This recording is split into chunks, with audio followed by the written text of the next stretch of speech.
소원하며 이 찬양 고백하시겠습니다.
함께 기도하겠습니다.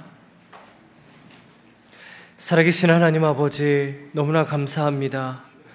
영원히 죽을 수밖에 없었고 하나님의 심판으로 영원히 형벌을 받을 수밖에 없었던 저희들을 하나님께서 이 땅에 오시고 예수 그리스도의 십자가의 피로 하나님의 자녀가 되게 하시며 성령 하나님의 은혜로 주는 그리스도시요 살아계신 하나님의 아들이십니다를 고백하며 하나님 나라를 소망하는 그리스도인이 되게 하여 주시니 너무나 감사합니다. 아버지 하나님, 이 예배 가운데 이 놀라우신 성부와 성자와 성령 하나님의 은혜로 충만하게 되는 예배가 되게 하여 주시옵소서. 이 시간 진정으로 하나님을 우리의 아버지라고 고백하며 찬양하는 예배가 되게 하여 주시옵시고 예수 그리스도의 십자가로 새롭게 되는 예배가 되게 하시며 성령 하나님께서 한 영혼 한 영혼을 어루만져 주시고 회복시키시며 성령 하나님으로 충만하여지는 예배가, 은혜가 넘치는 예배가 되게 하여 주시옵소서. 아버지 하나님, 하나님께서 이 프레즈노 지역을 사랑하시는 줄로 믿습니다. 아버지 하나님, 이 예배를 통하여 다시 한번 이 지역사회에 놀라운 성령 하나님의 불길을 허락하여 주시옵소서. 오순절 예루살렘 교회에 허락하셨던 그 놀랍고 신비로운 하나님의 은혜를 이 지역사회에 허락하여 주시옵시고 주님의 몸된 모든 교회 가운데 허락하여 주시옵소서. 아버지 하나님, 저희들 이 시간 진정으로 신령과 또 하나님의 말씀 안에서 예배하는 자가 되기를 원합니다. 아버지 하나님께서 이 예배를 통하여 저희들의 모든 삶을 변화시키시고 하나님 나라 소망하면서 예수 그리스도를 위하여 싸우며 나아가는 주님의 좋은 군사들이 되게 하여 주시옵소서. 아버지의 말씀을 전하실 우리 다니엘 김 선교사님을 주여 붙들어 주시옵시고 이 시간 십자가의 능력으로 붙들어 주시옵소서. 그래서 전하시는 선교사님과 말씀을 듣는 저희들 모두가 성령 하나님의 말씀의 역사가 일어나게 하여 주시옵시고 이 말씀을 통하여 저희들 더욱더 전진하는 주의 군사가 되게 하여 주시옵소서. 아버지 하나님, 이 자리에 모여있는 모든 이들의 마음 가운데 성령 하나님께서 역사하여 주실 줄 믿사옵고 살아계신 예수 그리스도의 이름으로 기도합니다. 아멘.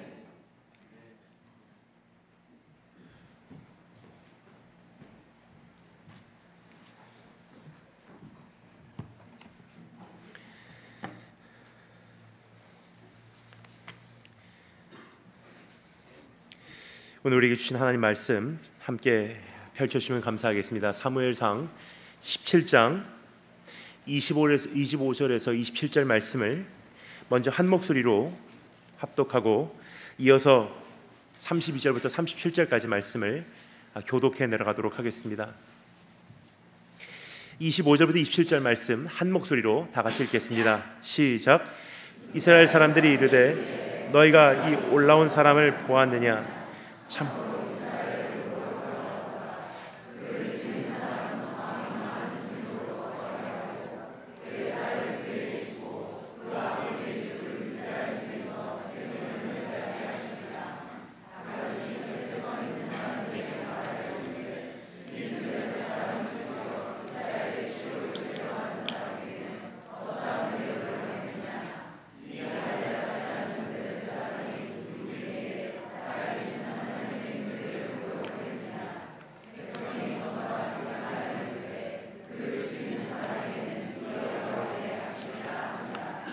아멘. 32절부터 47절까지 함께 교독하도록 하겠습니다. 32절 말씀을 제가 먼저 읽겠습니다. 다윗이 사울에게 말하되 그로 말미암아 사람이 낙담하지 말 것이라. 주의 종이 가서 저 블레셋 사람과 싸우리이다 하니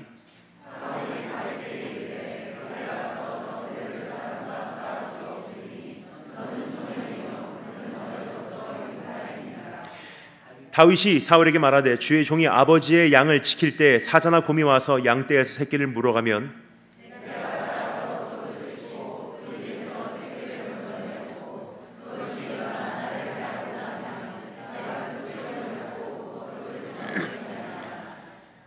주의 종이 사자와 곰도 쳤은즉 살아계신 하나님의 군대를 모욕한 이 할례 받지 않은 블레셋 사람이리이까 그가 그 짐승의 하나와 같이 되리이다.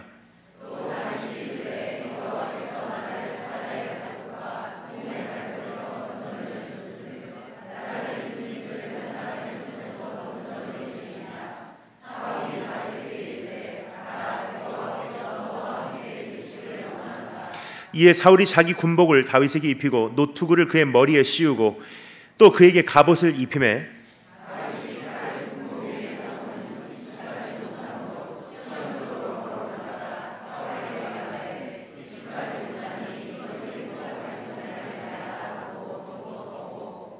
손에 막대기를 가지고 시내에서 매끄러운 돌 5을 골라서 자기 목자의 제구 곧 주머니에 넣고 손에 물매를 가지고 블레셋 사람에게로 나아가니라.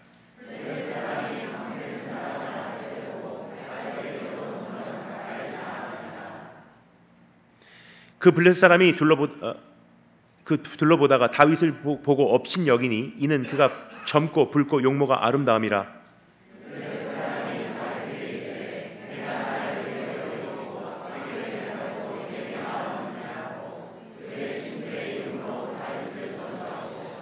그 블레셋 사람이 또 다윗에게 이르되 내게로 오라. 내가 내 살을 공중의 새들과 들짐승들에게 주리라 하는지라.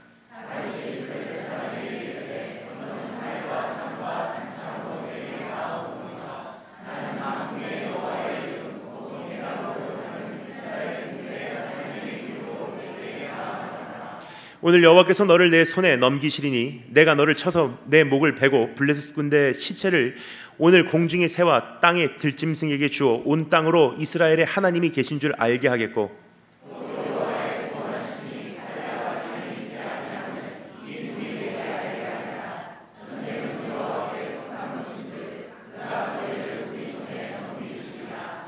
아멘. 다 같이 기도하겠습니다.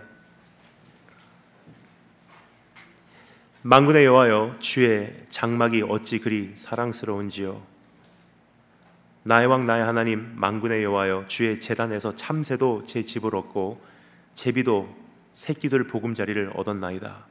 주의 궁정에서의 한 날이 다른 곳에서의 첫날보다 나은즉 악인의 장막에 사는 것보다 내 하나님의 성전 문지기로 있는 것이 좋사오니. 주님, 어제부터 시작한 이 부흥성에 참 메마른 우리의 심령을 다시 한번 위로하시고 채우시는 계기로 사용해 주심을 감사를 드립니다. 오늘 이 밤에도 먼 곳에서 가까운 곳에서 주의 음성 듣고자, 주의 얼굴 보고자, 주님 만나고자 달려나왔습니다. 주님께서 이 자리에 모인 우리 한 사람 한 사람을 예수 그리스도의 십자가의 공로로 감추어 주시고 보혈로 덮어주시고 깨끗게 정결케 새롭게 온전케 새롭게 하여 주시기를 소망합니다. 주님 가운데 함께 계셔 주시옵고 주 성령님 기름 부어 주시고 마음껏 우리에게 말씀해 주시기를 사모합니다. 지금부터 시간을 주님 손에 의탁합니다. 살아계신 주 예수 그리스도 이름으로 기도합니다. 어제 밤에는 첫 번째 시간으로 주를 바라보라라는 제목으로 어지러운 이 시대에 주님을 바라봄으로 다시 한번 새 힘을 얻기 위하여 한 걸음을 내딛는 계기가 되지 않았나 생각이 됩니다. 오늘 아침 새벽에는 그렇게 주님을 바라보는 인생에 반드시 요구되는 틀에 대해서 정리할 수 있는 기회가 있었습니다. 하나님의 마음에 합한 자로 주님께 합격하기 위해서 달려가는 바로 그러한 인생의 모습인 것입니다. 오늘 세 번째 시간을 맞이해서 이제는 주님의 용사로 일어나는, 주를 위해 싸우는 우리 교회와 성도님 되시기를 주님으로 축원합니다. 신앙이라는 것은 전투입니다. 믿음을 지켜낸다는 것은 싸움입니다. 하지만 이 개념이 많이 희미해진 시대에 여러분과 제가 살고 있다고 생각을 합니다. 지금 건강한 신앙생활을 진단하는 그 기준은 너무나 많이 왜곡되어서 교회를 열심히 다니냐, 헌금생활 잘하고 있냐, 가끔 구제 사역과 선교 사역에 동참하고 있냐, 어떠한 봉사로 교회에 도움이 되고 있냐 등등으로 평가를 하는 시대가 되었습니다. 하지만 이것은 심히 현대적인 증상이고 기독교 역사 2000년을 돌아보면 신앙인을 평가하는 기준은 달랐음을 알 수가 있습니다. 참된 신앙이라는 것은 믿음을 지켜내기 위해서 몸부림치는 삶,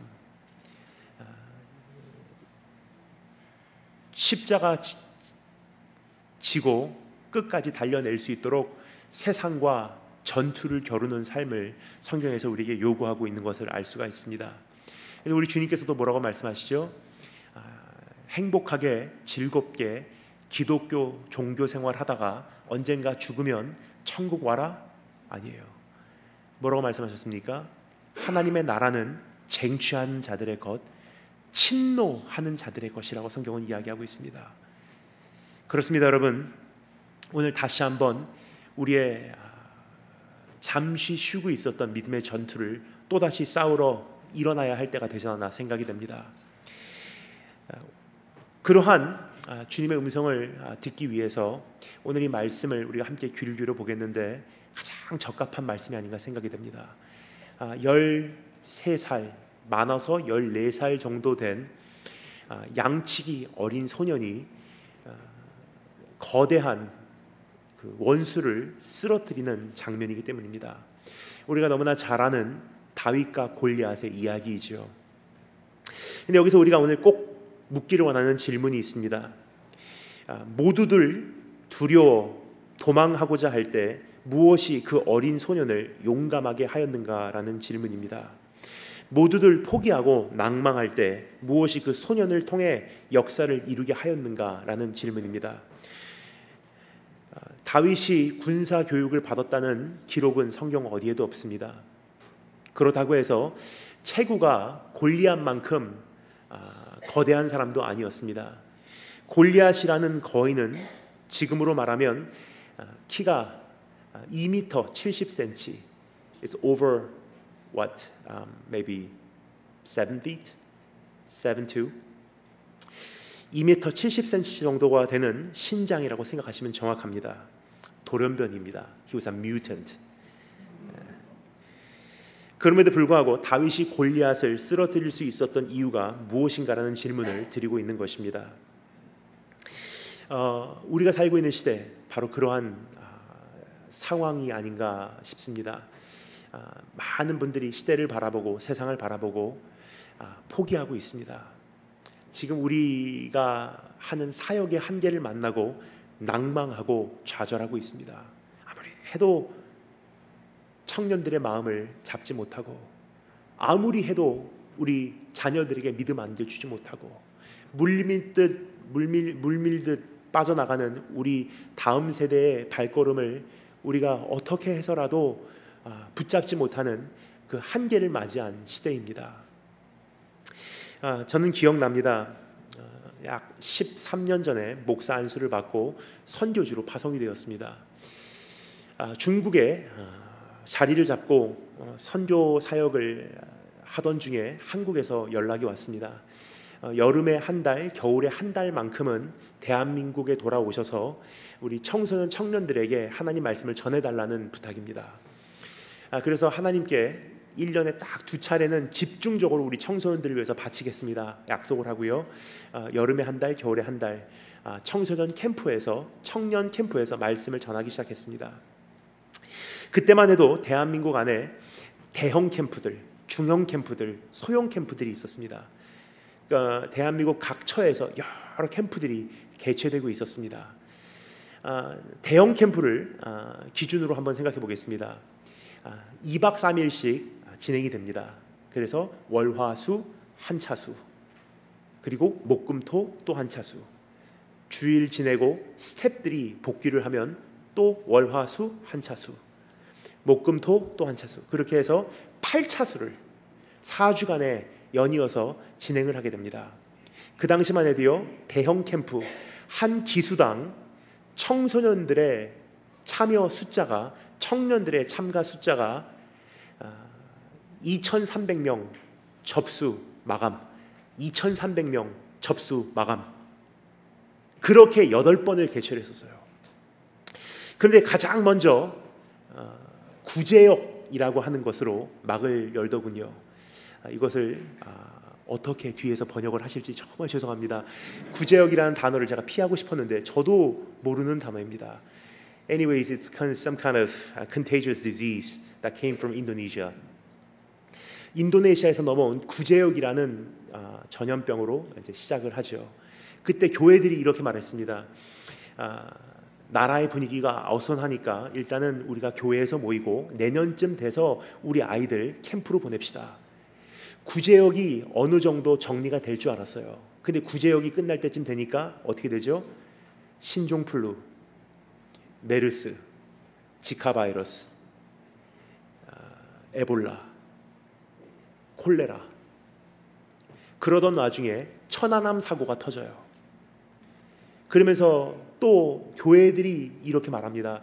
나라의 분위기가 어수선하니까 조금 배려해서 우리가 좀 근신하고 내년쯤 돼서 우리 아이들 외부 캠프로 은혜 받게 하러 보냅시다. 근데 천안함 사고의 상처가 아물 때쯤 되니까 세월호 사건 터져요. 그러면서 주 6일제에서 이제는 학교 일주일에 딱 5번만 가기 시작하죠. 그러면 이제는 학교 가는 그 날짜가 줄어들었냐? 그렇지 않습니다. 방학이 짧아져 버렸어요. 그러면서 대한민국 정부 차원에서, 문교부 차원에서 인권 보호라는 명찰을 달고서 우리 학교 안에서 진행이 되었던 기도 모임과 전도 활동을 적극적으로 핍박하기 시작해요. 그러면서 대한민국 사회는 급속도로 고령화돼 가고요. 사회의 고령화의 속도 이상이나 교회 안에서의 고령화의 속도가 진행되고 있다는 사실입니다. 밤새도록 살펴보아도 다 말씀드릴 수 없지만 시간 관계상 결론만 말씀드리겠습니다. 지난 13년 동안 오늘 어떻게 되었는지, 그 변화가 있은 후 오늘 이번에도 캠프들이 곧 개최될 것입니다. 여름이기 때문입니다. 근데 그 지난 13년 사이에 중형 캠프, 소형 캠프 다 없어져 버렸어요. 대형 캠프 대표적인 건 몇 개 남았어요. 근데 그 중에서도 이제는 8차수를 진행할 수가 없습니다. 모이지가 않으니까. 딱 6차수 돌립니다. 근데 6차수도 몇 명씩 모이는지 말씀드리겠습니다. 제일 최고 하이라이트 피크 때 1700명 정도 모이면 야, 이번에 진짜 많이 모였다. 나머지 5차수 300명, 400명, 700명, 1000명 모이면 대성공이에요. 요약합니다. 지난 13년 사이에 대한민국 청소년 청년 기독교 인구는요 5분의 1입니다. 그럼에도 불구하고 청소년 청년 사역 어떤 대안이 없는 것이 우리 대한민국의 현실이고 우리 이민교회의 현실이고 지금 미국의 현실임을 알려드리고 싶습니다. 10년 후에 여러분의 교회가 구체적으로 그림이 그려지시는지요? 참 많은 어려움을 안고 이 한 시대를 돌파하려고 하는 것이 여러분과 저의 하나님께서 안겨주신 시대적 사명이 아닌가 생각이 듭니다. 그러한 거대한 시대, 그러한 거대한 원수 앞에서 우리는 어떻게 싸워 이겨야 하는가라는 질문을 살펴보기 위해서 오늘 이 어린 용사가 그 거인을 쓰러뜨린 모습을 통해 3가지를 우리가 발견하기를 원합니다. 3가지. 첫 번째, 전쟁을 위한 동기, the motive for the war. Why is he fighting? 전쟁을 위한 동기. 두 번째, 전쟁을 향한 시선, the perspective for the war. 전쟁을 어떠한 관점에서 바라보냐는 질문이에요. 그리고 세 번째, 전쟁을 위한 무기, the weapon for the war. 어떻게 그 전쟁을 싸워 나가겠냐는 질문입니다. 오늘 이렇게 설교를 시작한 이래로 어떤 분들은 이러한 생각을 하실 것입니다. 어제 오신 분들 아니라 오늘 밤에 처음 오신 분들은요, 다니엘 김 선교사님은 언어 장애가 있나, 왜 이렇게 말이 느리나 생각을 하시겠지만 오늘은 우리 하나님의 이 귀한 영적 양식을요, 영어의 배부, 영어권 우리 형제 자매들과 함께 나눠 먹는 시간이기 때문에 제가 최대한 말을 천천히 하겠습니다. 다소 답답할지라도 여러분 인내하시고 기다리시면 또 혹시 알겠습니까? 중간에 말이 빨라질지. 저를 유튜브에서 보신 분들은 잘 아실 것입니다. 이렇게 말이 느리지 않습니다. 하지만 저 자신도 지금 많이 절제하고 있습니다. 하지만 우리 끝까지 깨워서 이 말씀에 함께 귀를 기울여 주시면 감사하겠습니다. 그럼 첫 번째 따라서 하겠습니다. 전쟁을 위한 동기. 직접 하나님 말씀 다시 한 번 더 읽어보겠습니다. 25절부터 27절 말씀, 전쟁을 위한 동기에 대해서 다윗이 이야기하고 있는 장면을요, 내가 직접 하나님 말씀 읽어보도록 하겠습니다. 25절부터 27절 한 목소리로 읽겠습니다. 시작.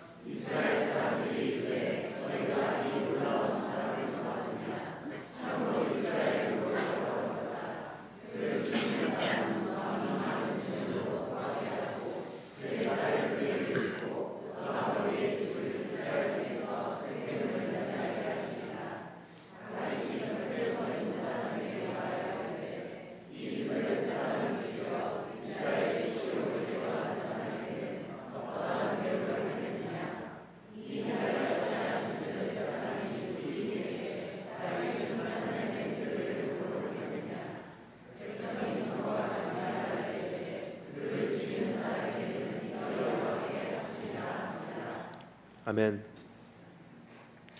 제가 군사 훈련을 받을 때 배웠던 한 가지가 기억이 납니다. 전쟁은 어떻게 싸우는가 보다도 더 중요한 게 존재한다는 것입니다. 그것은 무엇을 위해 싸우는가입니다. 훈련소에 가면요, 그럴듯한 군인들의 행사를 하는 사람들 참 많습니다. 베이직 캠프 가면요, 이미 입대할 때부터 군인의 말투예요. 군인의 행동입니다. 그들의 꿈은 한평생 군인이 되는 것이 꿈이었었어요. 그리고 난생 처음 입어본 그 제복이 어찌 그리 잘 어울리는지. 근데 그것만 보고서 우리가 이 사람은 참된 용사다라고 평가할 수는 없다는 것입니다.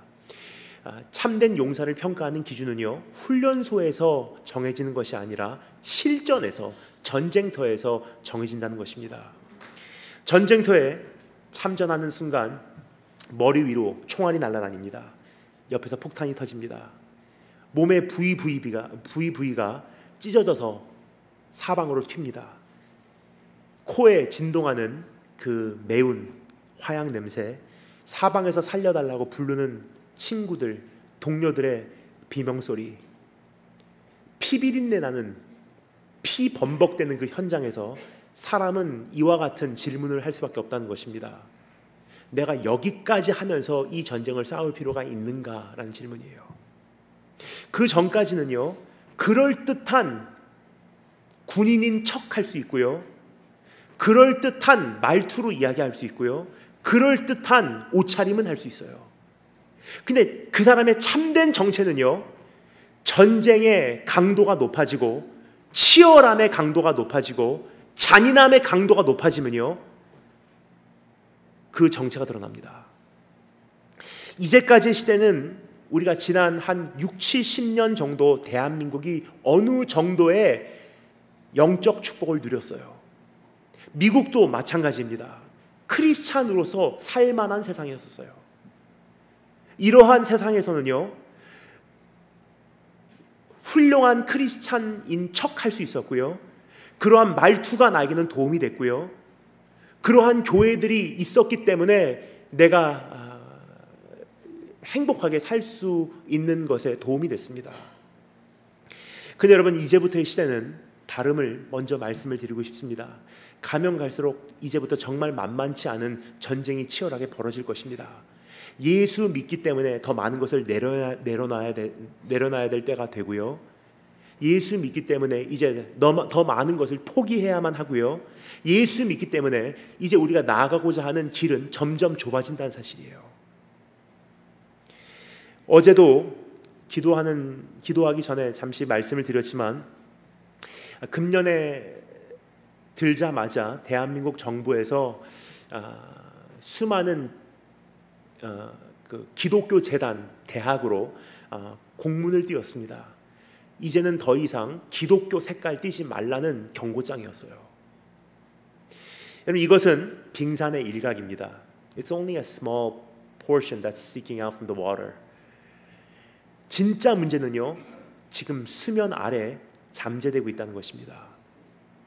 이제 그것이 조금씩 드러날 터인데, 한국뿐 아니라 미국뿐 아니라 전 세계적으로 이제 점점 믿음 지키기 어려운 시대가 우리 눈앞에까지 오지 않았나 생각이 듭니다. 예수 믿기 때문에, 신앙을 유지하기를 원하기 때문에 교회를 위해서 이제는 내가 잃을 것이 더 많이 요구가 된다는 거예요.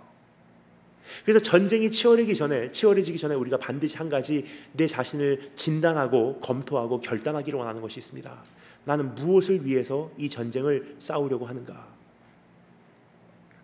사람들은 다양한 동기로 전쟁에 임하게 됩니다. 그 음성을 들을 수가 있습니다. 25절 안 보셔도 괜찮습니다. 잘 들으시면 감사하겠습니다. 사람들이 뭐라고 대화를 나누죠? 그를 죽이는 사람은 왕이 많은 재물로 부하게 하고 그의 딸을 그에게 주고 그 아버지의 집을 이스라엘 중에서 세금을 면제하게 하리라.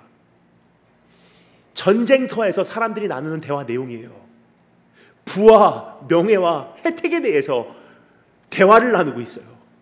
저 원수는 이스라엘의 하나님을 비방하고 있는데, 그 전쟁에 참전한 군사들은요, 기껏 나누는 대화들이 이 원수를 쓰러뜨리면 부자가 된대, 이 원수를 쓰러뜨리면 왕의 사위가 된대, 이 원수를 무너뜨리면 우리가 세금을 면제받게 된대. 이와 같은 모습으로 신앙생활을 하시는 분들이 지금까지 참 많이 계시지 않나 생각이 됩니다. 예수 믿어서 좋은 대학 가고, 예수 믿어서 좋은 데 취업하고, 예수 믿었기 때문에 기도 응답 받고, 예수 믿고 행복한 삶을 살 수 있고, 이것이 잘못된 것은 아니지만 확실히 말씀드리겠습니다. 연소한 거예요. 근데 사도 바울이 말하죠. 우리가 어른이 되면요, 연소한 것을 버린대요. 처음에는 아빠가 주는 선물이 좋은 거예요. 그것 때문에 이민교회 처음 오기 시작한 분들도 계실 것입니다. 유학생활 하면서 외로우니까 교회를 찾았어요. 처음에 먹고 살기 힘드니까 기도하려고, 조금 위로받으려고 교회를 찾으신 분들도 계실 거예요. 참 좋은 이유예요. 그런데요, 그것으로 10년, 20년, 30년의 신앙생활을 그대로 하신다면요, 어딘가 문제가 있는 현실임을 이제는 자각해 주시면 감사하겠습니다. 어른이 되면요, 연소한 것을 버리는 것이 당연한 거예요. 나이가 들었는데도 아빠가 주는 사탕이 좋아서 아빠를 기다리면 이것은 지능이 낮은 사람이겠죠. 이제 우리가 하나님을 섬긴다는 것, 교회를 위해서 일한다는 것, 신앙을 지켜낸다는 것이 무엇을 의미하는지를 한번 생각해 주면 감사하겠습니다.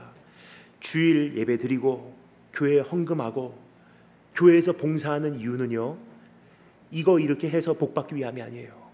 기도 응답 얻기 위함이 아닙니다. 보다 나은 기독교 생활을 유지하기 위함이 아니에요. 그러한 한심한 이야기를 듣고 있다가 다윗이 옆에서 끼어들어요. 뭐라고 말하죠? 제가 읽어드리겠습니다. 26절. 이렇게 9절을 말씀드린 이유는요, 여러분이 보기 위해서가 아니라 통역하시는 분에게 조금 도움을 드리기 위해서 말씀을 드리는 것뿐입니다. 26절 다윗이 뭐라고 하는지 들어주시면 감사하겠습니다. 다윗이 곁에 서 있는 사람들에게 말하여 이르되 이 블레셋 사람을 죽여 이스라엘의 치욕을 제거하는 사람에게는 어떠한 대우를 하겠느냐. 이것은요, 다윗이 궁금해서 물어본 질문이 아니에요. 뭐라고요? 못 들었어요. 너무 중요한 내용을 이야기하시는 것 같은데 다시 한번 말씀해 주시면 안 되겠습니까? 라는 질문이 아니라 이와 같은 책망입니다. 뭐라고? 부끄러운 줄 알아. 지금 원수가 하나님의 이름을 비방하고 있는데 최전방에 와서 우리 민족의 모든 이제부터의 운명을 어깨에 짊어진 당신들이 기껏 나누는 대화의 내용이 부와 명예와 혜택이냐. 우리 안에서도 그러한 책망을 들어야 될 때가 가끔 있는 것 같습니다. 하나님의 이름이 비방받는 시대, 하나님 없다고 하는 사람들이 오히려 인기가 있는 시대, 복음을 변질시키면 오히려 부흥되는 시대, 세상은 교회를 부를 때 개독교로 부르는 anti-Christians, 개독교로 부르는 그러한 시대 속에 살고 있는데 우리가 많은 경우 관심을 가진 것은 무엇입니까? 누가 더 큰 자냐? 누구 말이 맞냐? 부와 명예와 혜택이에요. 그러한 우리에게 하나님께서 오늘 책망의 음성을 들려주고 계십니다. 부끄러운 줄 알아라. 하나님 나라에 조금이나마 관심이 있으면 그까짓 것 가지고 싸우지 않아. 그러면서 다윗이 왜 나는 이 전쟁을 싸울 수밖에 없는지 그들에게 이야기를 합니다. 이 할례받지 않은 블레셋 사람이 누구이기에 살아계시는 하나님의 군대를 모욕하느냐. 여러분, 살기 위해서 전쟁을 하는 사람은요, 살 수 없으면 전쟁할 이유가 없어지는 거예요. 혜택을 받기 위해서 전쟁을 하는 사람은요, 이 전쟁을 통해서 더 이상 혜택이 보장이 안 되면 전쟁을 치를 이유가 없는 것입니다. 그래서 포기하고, 그래서 낭망하고, 그래서 좌절한 거예요. 원수가 어떠한지는 별로 중요하지 않습니다. 시대가 어떠한지는 별로 중요하지가 않아요. 가장 중요한 것은 우리가 지금 힘을 못 내고 있다는 거예요. 그 이유가 무엇입니까? 우리 안에 동기가 잘못된 거예요. 다윗이 뭐라고 말하죠? 살아계시는 하나님의 군대를 모욕하는 자를 무찌르기 위해서 내가 여기서 전사한다 할지라도 나는 싸울 만한 이유가 있습니다라는 것을 고백하는 거예요. 나는 싸울 수밖에 없습니다를 선포하는 것입니다. 근데 여기서 한 가지 오해가 있을 수 있습니다. 어떤 분들은요, 하나님의 군대를 모욕하는 것을 참지 못했구나. 이스라엘 군대의 명예를 지켜주려고 했구나. 근데 여기서 말하는 내용은요, 그런 뜻이 아닙니다. 다윗은요, 한 가지 분명한 이해가 있었어요. 이스라엘 군대를 모욕하는 것이 아니라 그 배후에 계신 하나님을 모욕하고 있다는 사실을, 이것은 신들의 전쟁이라는 사실을 확실히 이해하고 있었다는 것입니다. 시간 관계상 구체적으로 말씀드리지 않겠습니다. 하지만 사무엘 상을 보면요, 한 가지 참 중요한 주제가 뒤에 배경에 깔려 있어요. 그 주제는 무엇이냐면요, 신들의 전쟁이에요. 그래서 사무엘상 4장 5장에 보면요, 엘리 제사장의 두 아들이 블레셋 군대를 맞서서 싸우기 위해 참전합니다. 근데 참전할 때 어떻게 하죠? 하나님의 언약궤, the ark of God, 하나님의 언약궤를 가지고 참전을 해요. 근데 성경 기록합니다. 악한 자들이었대요. They were evil men, or wicked men. 하나님을 두려워하지도 않고 하나님에 대해 관심도 없고 하나님과 교제가 끊어진 지도 오래됐고, 근데 어렸을 때부터 보고 자란 것, 들은 풍어론이 있었던 것 같아요. 이 언약궤를 가지고 참전하면 여호수아 군대가 승리를 거뒀듯이 하나님에 대해서는 관심이 없어도 이 언약궤를 가지고 참전하면 우리도 승리할 수 있겠구나.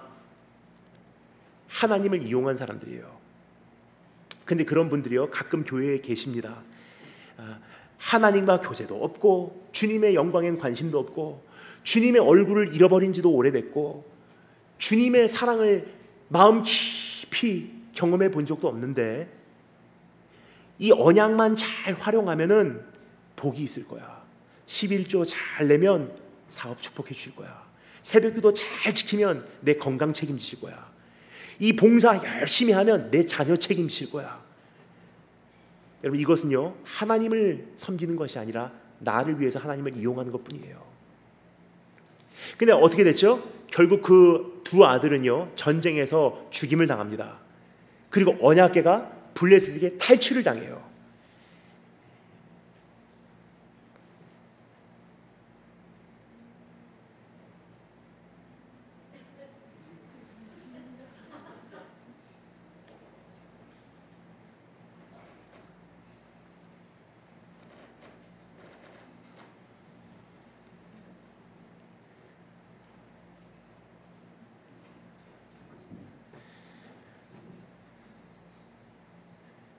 그 언약궤가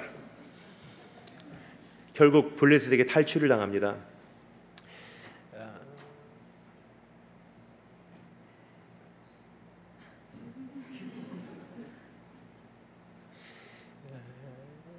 그때부터 이제 정말로 흥미진진한 일들이 시작이 되죠. 하나님께서 자신의 영광을 치켜내신 장면들이 기록이 돼 있어요.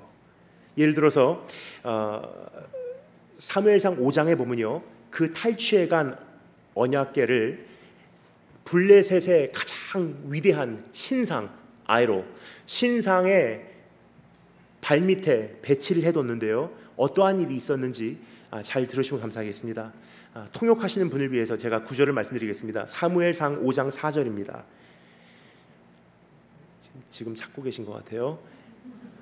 예, 제가 읽어드리겠습니다. 그 이틀날 아침에 그들이 일찍 일어나 본즉 다곤이 여호와의 궤 앞에서 또다시 엎드려져 얼굴이 땅에 닿았고 완전히 꼬꾸라져 엎드려 있다는 뜻이에요. 그 다곤 신상, 그 우상의 머리와 손목은 완전히 끊어져 문지방에 있고 다곤의 몸뚱이만 남아있더라. 하나님의 언약궤가요, 블레셋의 우상을 짓밟는 장면이에요. 하나님의 백성들이 지켜주지 못하는 이 영광을요, 하나님 자신께서 지켜내는 장면이에요. 그 소식을 다윗이 알았을까요? 몰랐을까요? 잘 알고 있었을 거예요. 이스라엘의 자부심이기 때문이에요.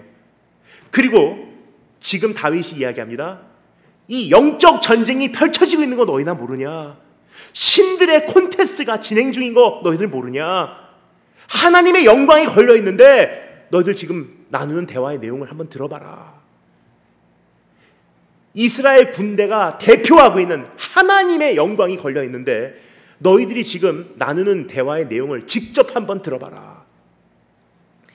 다윗이 하나님의 영광에 관심이 있었다는 것을 확실히 알 수 있는 또 한 가지 근거가 있어요. 다윗이 나중에 골리앗을 죽일 때 어떻게 죽였는지를 제가 읽어드리겠습니다. 통역하시는 분을 위해서 17장 51절입니다. 17장 51절. 다윗이 어떻게 골리앗을 죽이는지 잘 들으시면 감사하겠습니다. 다윗이 달려가서 블레셋 사람을 밟고, 블레셋 사람을 밟았다는 것은요, 꼬꾸라져 엎드려 얼굴이 땅에 닿게 했다는 뜻이에요. 그의 칼을 그 칼집에서 빼내어 그 칼로 그를 죽이고 그러면 끝나면 되잖아요.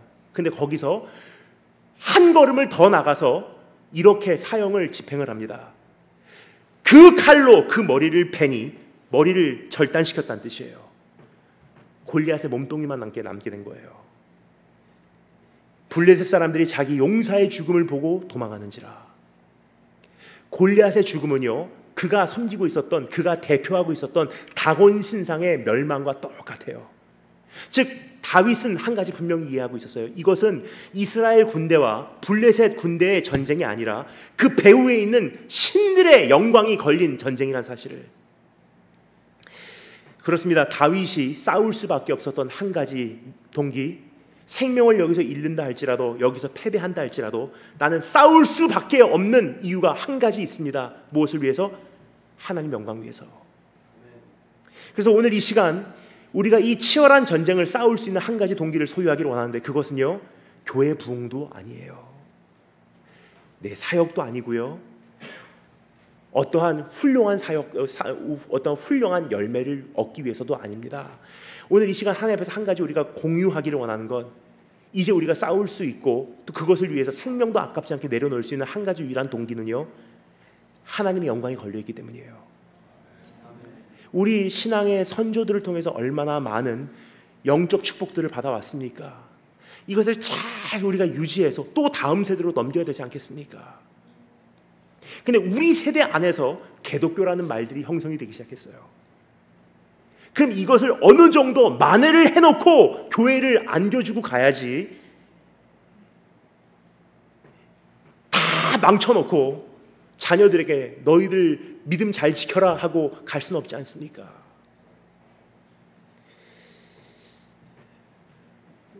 여러분, 저는 어제 간증을 드렸습니다만 일본에서 컸습니다. 근데 일본이라는 곳은요, 야요로스노 카미, 약 800만 개 이상의 우상들이 있는 곳이 일본이에요.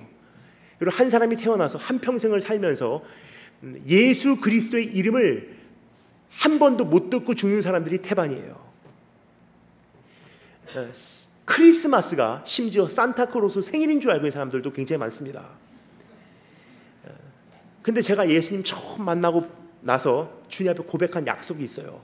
중학교 1학년 때였습니다. 내가 먹든지 마시든지 무엇을 하든지, whatever I eat or drink or whatever I do, I'll do all to the glory of God. 모든 것을 다 하나님의 영광만을 위해서 하겠습니다. 그리고 구체적으로 생각했어요. 내가 어떻게 하여야 주님의 영광을 위해서 살 수 있을까? 나는 중학교 1학년밖에 안 됐는데 내가 주님을 위해서 할 수 있는 것이 무엇일까? 즉각적으로 생각난 것, 어제 말씀드렸죠? 성경책 가지고 일본 시내한 복판으로 뛰어나갔어요. 근데 어제 구체적으로 말씀드리지 않았습니다. 오늘을 위해서입니다. 그때 시내 한복판에 딱 나가니까 사람들이 저에게 별로 관심도 기울여주지 않더라고요. 여러분, 중학교 1학년짜리가 7th grader, 중학교 1학년짜리가 시내 한복판에 성경책 들고 서 있어도요, 누가 관심을 갖겠습니까? 어떻게 하면 이 사람들의 관심을 조금이나마 끌을 수 있을까 고민하던 가운데, 조금만 더 높은 곳으로 올라가면 사람들이 지나가다가 they might recognize me, 좀 이렇게 눈에 띄지 않을까 하는 생각을 했어요. 그래서 찾아보니까 마침 있더라고요. 차도하고 인도를 나누는 가드레일이 있어요. 그 가드레일을 제가 타고 올라갔습니다. 근데 이게 스테인리스 파이프예요. 중심을 잡을 수가 없습니다. 그래서 한 발만 저를 딱 지탱하고 옆에 기둥을 잡았어요. 하나님께서 저에게 기둥을 주셨어요. 이스라엘 민족에게는 the pillar of fire, pillar of cloud, 구름기둥, 불기둥. 저에게는 신호등. 신호등에 매달려서 성경책을 들고서 그때부터 제가 처음으로 설교를 시작했어요. 여러분, 중학교 1학년짜리가 뭘 안다고 설교를 사실 하겠습니까? 그리고 제 배경을, 백그라운드를 잠시 설명을 드리도록 하겠습니다. I was born in Korea and I lived in Korea until I was 10. 10살 때가 한국에 살았습니다. 그리고 10살 때 아버지께서 태어나시고 자라신 일본으로 건너갔어요. 저희 아버지는 지금까지도 우리말을 잘 못하세요. 일본에 가서 한국말도 어중간하게 초등학교 4학년 이래로 배운 적이 없고요. 그리고 10살 때부터 일본에 살면서 일본어를 배우면 그래도 그나마 괜찮았을 터인데 외국인 학교를 다닌 거예요. 그러니까 중학교 1학년이라고 하면요, 영어하고 일본말을 배우기 시작한 지 3년도 채 안 됐을 때였어요. 그러면요, 한국말도 제대로 못하고 영어도 제대로 못하고 일본어도 제대로 못하는 어중간한 사람입니다.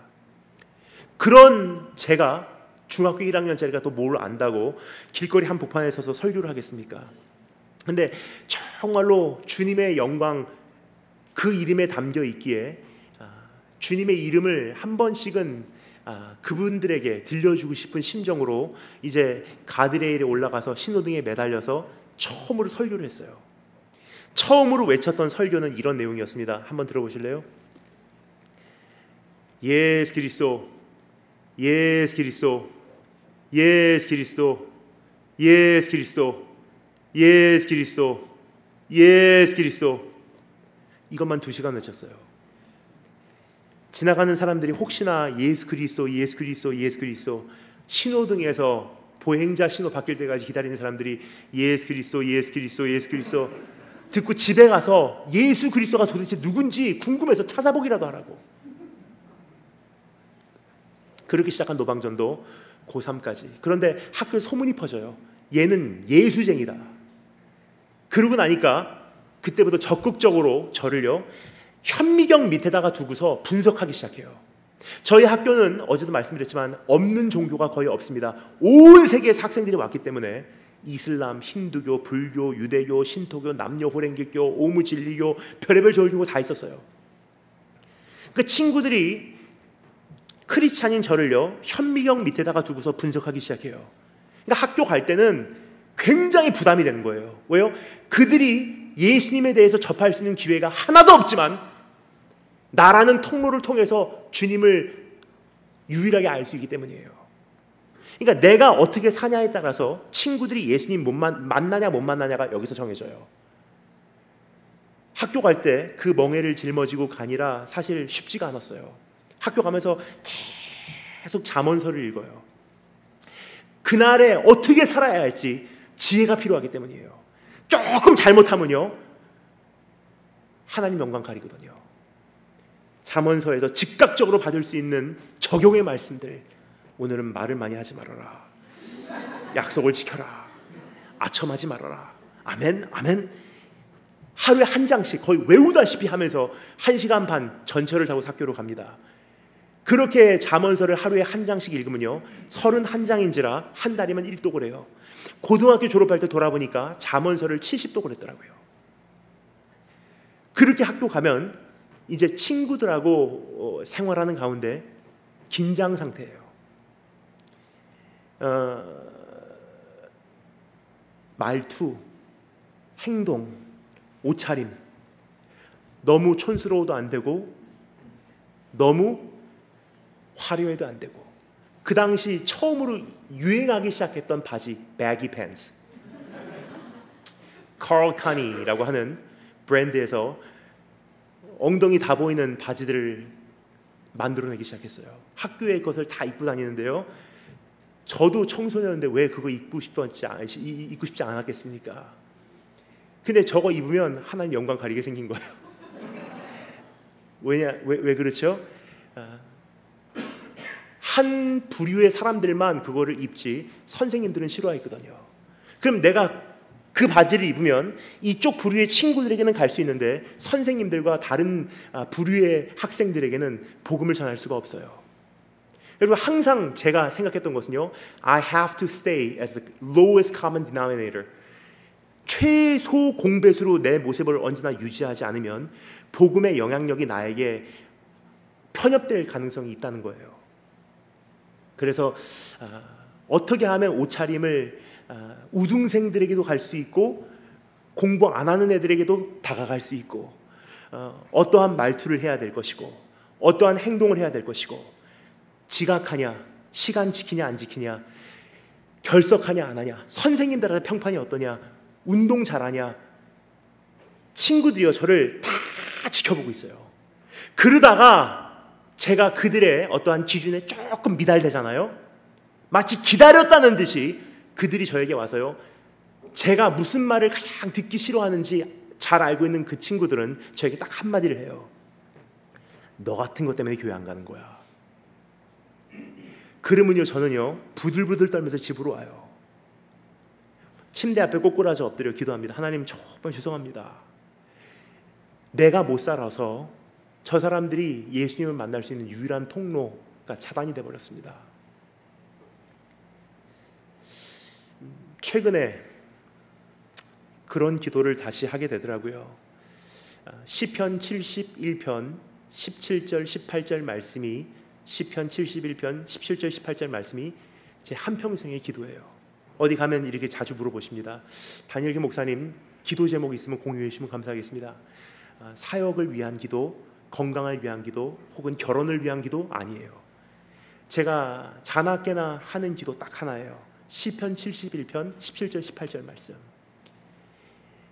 이렇게 구절을 계속 반복하는 이유는요, 통역하시는 분이 찾으시라고 말씀을 드린 거고요. 제가 암송해 드릴게요. 이런 내용입니다. 하나님이여, 나를 어려서부터 교훈하셨으므로 내가 주의 귀한 일들을 지금까지 전하여 왔나이다. 내가 백발이 돼서 노인이 될 때에도 나를 버리지 마시고, 내가 주의 능력을 다음 세대 후대에게 다 전하기까지 나를 버리지 마소서.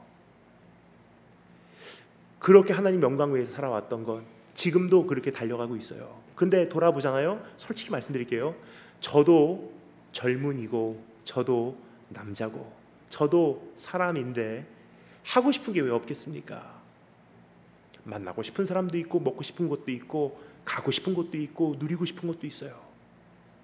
근데 돌아보면요, I have made my own share of mistakes. 저도 제 인생에 제 분량의 실수를 참 많이 저질렀어요. 그런데 그런 연약한 존재이긴 하지만 하나님 앞에 양심적으로 딱 한 가지 고백은 드릴 수 있어요. 결정적인 순간에는요, 매번 하나님 영광이에요.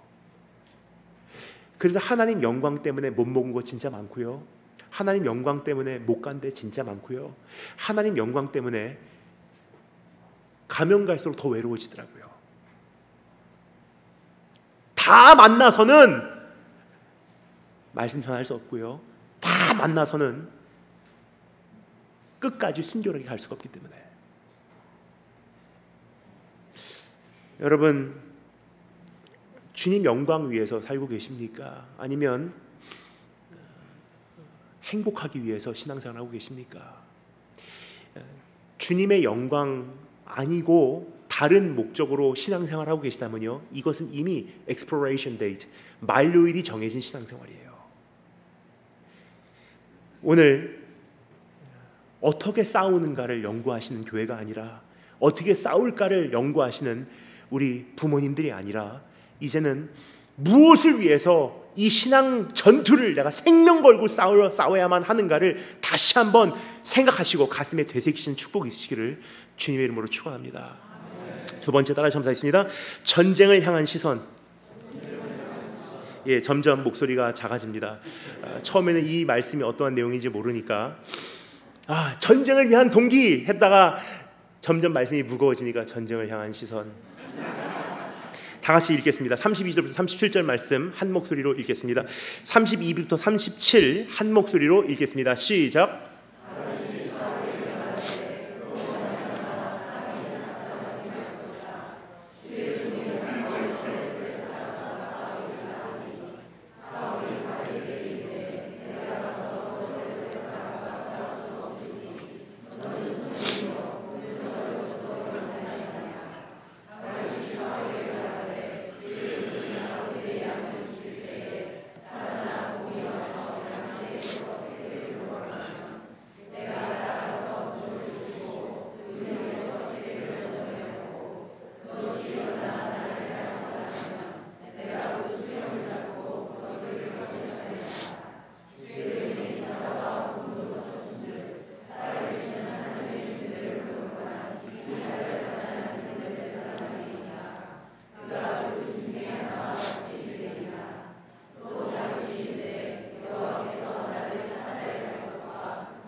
아멘.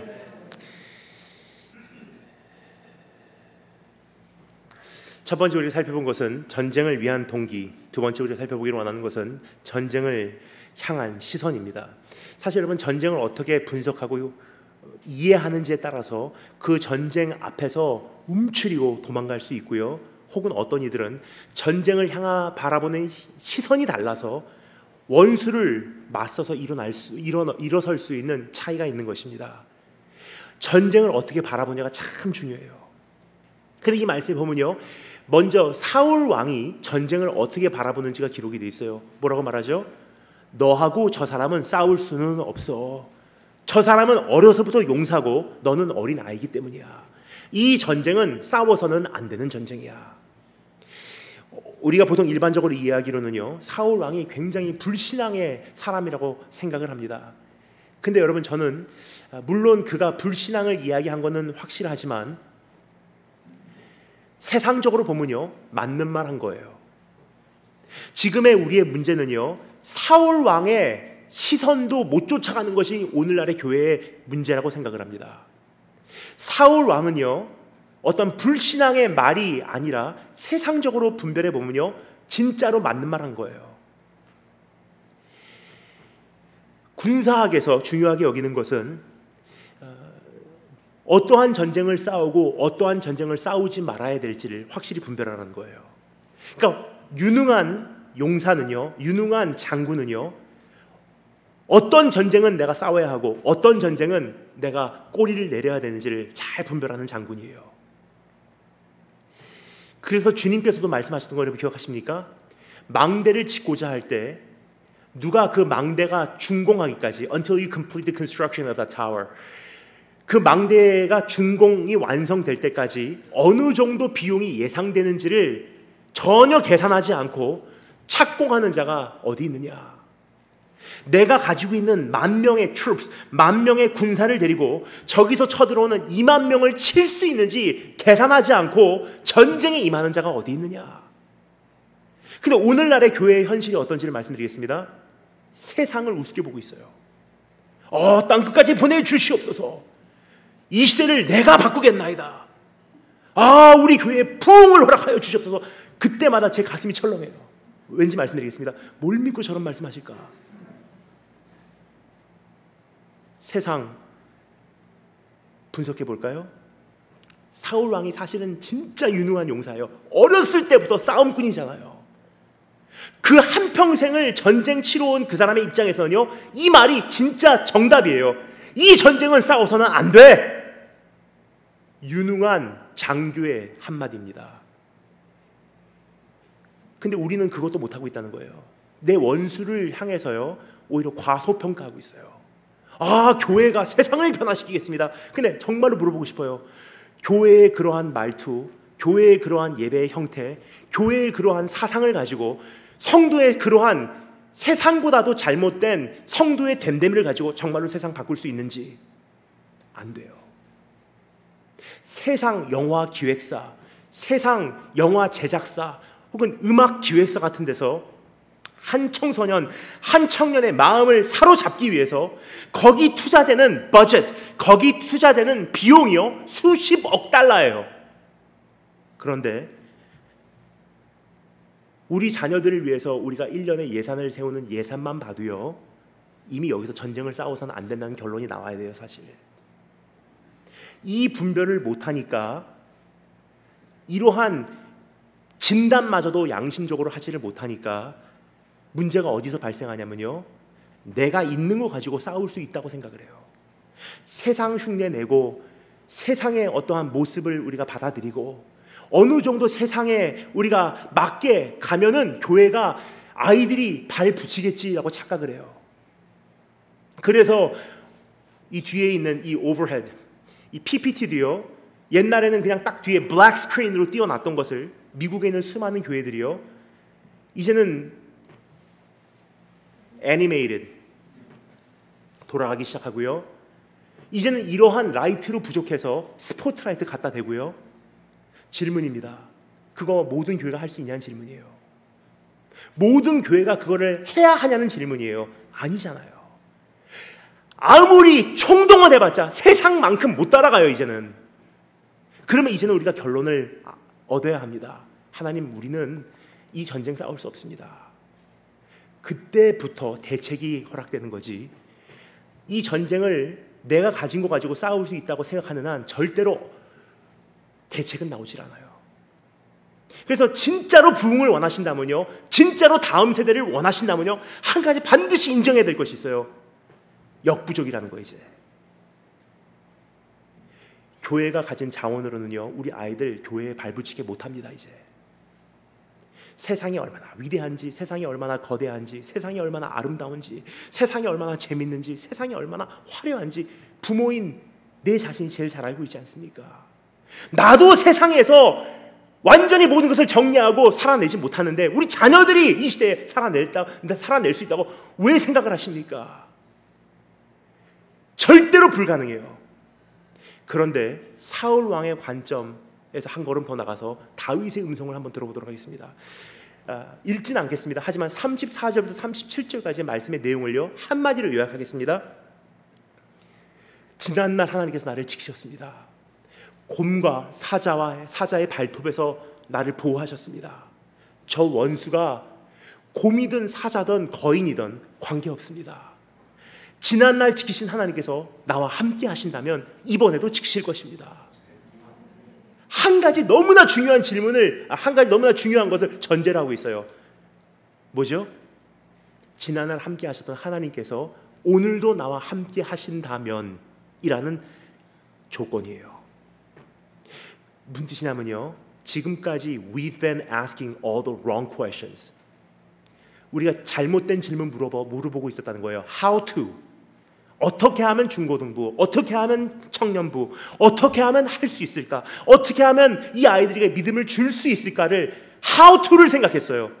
근데 질문입니다. 언제는 알아서 했습니까? 언제는 있어서 했습니까? 아니잖아요. 그때와 지금의 한 가지 차이가 있다면요, 그때는 진짜로 하나님 역사하셨고요, 하나님 계셨어요. 그러니까 대한민국 교회가 여기까지 오지 않았습니까? 그럼 이제도 우리가 해야 될 질문은요, 어떻게 할까가 아니에요. 원수의 크기가 사자든 곰이든 거인이든 전 시대든 이전 시대든 이제부터의 시대든 세상이 얼마나 악해지든 악해지지 않든 사실 무관해요. 주님이 함께 계시다면. 근데 질문이에요. 진짜로 주님께서 함께 계시다고? 이 질문 아직 여쭤보지 않겠습니다. 왜냐면요, 여러분께서 그냥 아무 생각 안 하시고 아멘이라고 화답하실까 봐 두려워서. 그래서 이 질문 이제 여쭤볼 텐데, 여러분께서 아멘으로 화답 안 해주시면 감사하겠어요. 차라리 그냥 내 마음에 한 번 더 새겨주시면 좋을 것 같습니다. 질문 여쭤보겠습니다. 우리가 생각하는 예배 때마다, 찬양 때마다 정말로 주님께서 계시다고 생각하십니까? 솔직히 말씀드릴게요. 전 많은 나라를 다니면서 수많은 교회에서 말씀을 전하고 수많은 곳을 방문하지만, 솔직히 말씀드리면요, 주님이 계시고 안 계시다라는 어떠한 단정적인 말씀을 드리는 것이 아니라 냉정하게 분석을 해봤을 때 안 계시다 하는 근거가요, 계시다고 하는 근거보다 더 많아요. 지금 약속의 백성을 하나님께서 떠나실 수도 있었어요. 기억하십니까? 에스겔서의 말씀입니다. 하나님의 영광이 이스라엘 성읍을 계속 맴돌면서 결국은 동문으로 나가시잖아요. 마치 뒤를 돌아보며 자녀의 그 가정을 마음 아파서 아쉬워하며 그 신문을 나가는 부모의 심정이에요. 하물며 여러분, 우리 안에 우리가 드리는 교회, 우리가 드리는 예배 가운데 주님이 계시다고 무엇을 근거로 여러분 장담하고 계십니까?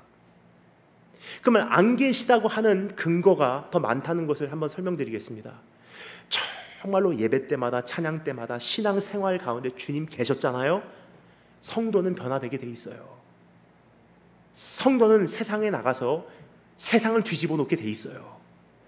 정말로 예배 때마다, 찬양 때마다 말씀 가운데 주님 강림하시잖아요. 그러면 빛과 소금의 사명을 감당하게 돼 있다는 거예요. 근데 그게 아니잖아요. 근데 무엇을 가지고 주님 계시겠구나 장담하고 계십니까? 지금 이 시대에 가장 안타까운 것은요, 수많은 교회들이, 수많은 예배들이 주님 떠나신 지도 오래됐는데 찬양이 있으니까, 계회기도가 있으니까, 말씀이 있으니까 주님 계시겠지 하고 진행되는 게 문제예요. 알코올 중독자는요, 내가 알코올 중독자입니다를 인식하기 전까지는 대책이 없어요. 하나님의 교회도 마찬가지예요. 주님이 정말로 계실까 하는 그 질문부터 출발하지 않으면요, 언제까지나 우리는 계시겠지 하고 예배드려요. 근데 정말로 계신다면 여기까지 올 거라고 생각하십니까? 주님이 정말로 계셨다면요, 대한민국 교회 여기까지 오지도 않아요. 또 한 가지 말씀을 드리겠습니다. 예배는 거룩한 거잖아요. 거룩한 거. 말씀도 거룩한 거. 찬양도 거룩한 거. 거룩하다는 것은요, 도덕적으로 깨끗하다는 뜻이 아니에요. 성별됐다는 뜻이에요. 일반적이지 않다는 거예요. 세상적이지 않다는 거예요. 세상 문화와 역류한다는 거예요. 그런데요, 세상에서 일주일 동안 마음껏 살던 사람들이 교회에 와서 찬양을 드리고 예배를 드리고 말씀을 듣는데 불편함이 없다는 것은요, 그 예배도 찬양도 말씀도 거룩하지 않았다는 뜻이에요. 질문입니다. 정말로 주님 계십니까?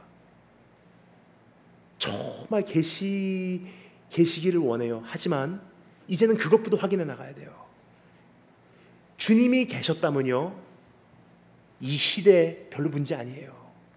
그럼 이제부터는 우리가 어떻게 이 시대를 싸울 것인가를 연구하지 마시고 주님의 얼굴을 다시 한번 되찾기 위해서 생명을 걸 때가 되지 않았나 생각이 돼요. 전 기억합니다. 한국에서 저는 초등학교 4학년까지 신앙생활했어요. 근데 저를 보시면 여러분 어떻게 생각하십니까? 이번에 미국 가서 저는 생일을 맞이했습니다. 오늘 집사님 댁에서 대접을 받는데 저도 잊고 있었던 생일을 집사님께서 케이크를 준비하셔서 축하해 주셨어요.